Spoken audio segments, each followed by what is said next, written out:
here we go. I finished it all the way through the end credits.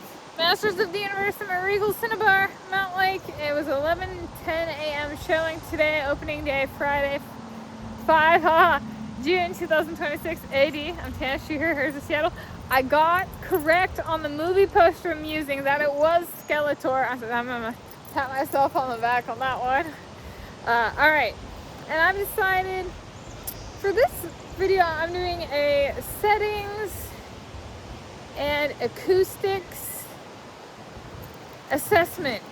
Masters of the Universe 2026 film, 5 June 2026 viewing. I'm Tanis, here in Seattle. And I was in, so the plot is kind of, it's set in Eternia, and there's this young guy, Prince Adam, and there's the dad, and then like what, his parents are like killed or something, and he goes to like the human world, and then he goes back to Eternia. It gets extracted by a lady, and then goes back to Eternia, but it's like all ruins, and so he's on there is a sword. I got that part right about the movie trailers. Kind of like King Arthur in the sense of like only one can wield the sword, you know, and like they're supposed to make use of the sword.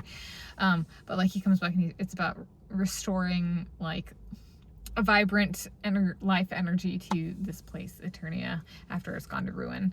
So it's kind of like, you know, the animated film Moana, so to speak, you know, about there's a sickness spreading in the land, and then they're like trying to give it away, like the animated one of the past.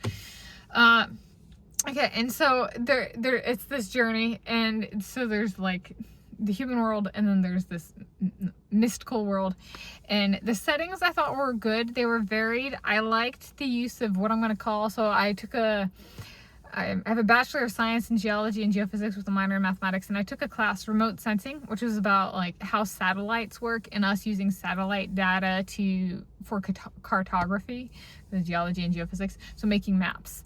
Use satellite data to make maps of what they are, and then we would go out into the field and like check the satellite data to see how accurate we were.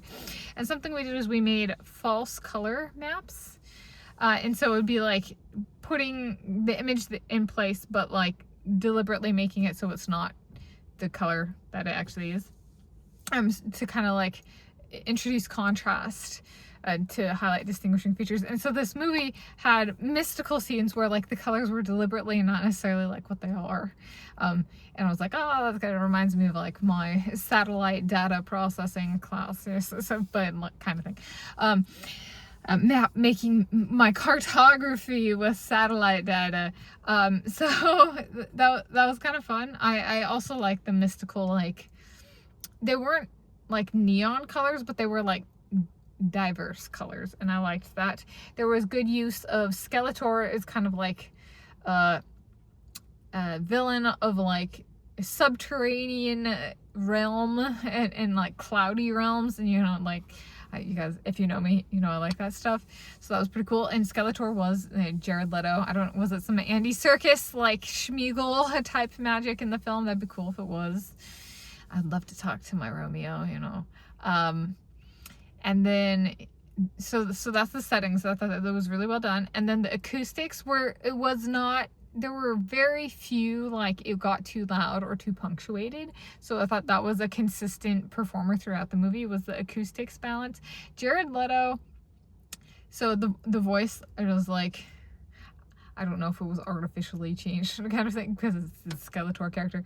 I was like, even if that's true, whether or not, so he's like a masked, like, oh, he's like a skeleton in this movie, right? So there's a little bit of like, I don't necessarily get to see the man, but I can hear the man, and there's like, it's interesting even with like all of the like graphics and technology behind the production, he still captures me. I was like, this is something about that. But yeah, I thought they did a good job on acoustics balance between the music, kind of like the acoustics effects, like, you know, visual effects, acoustics effects, and then the voices. And yeah, so I would say it was good. Might put it into the category of maybe a movie I've seen this year that I'd put in is like Send Help, where it's entertaining, and it's kind of like not whimsical plot line, but like entertaining plot line. And so I give it 3 out of 5 stars. I think it does good for like the group that I would put it with for my movie going this year thus far. So there we go. That's my my assessment is it was a consistent performer in a good way in the settings and acoustics categories.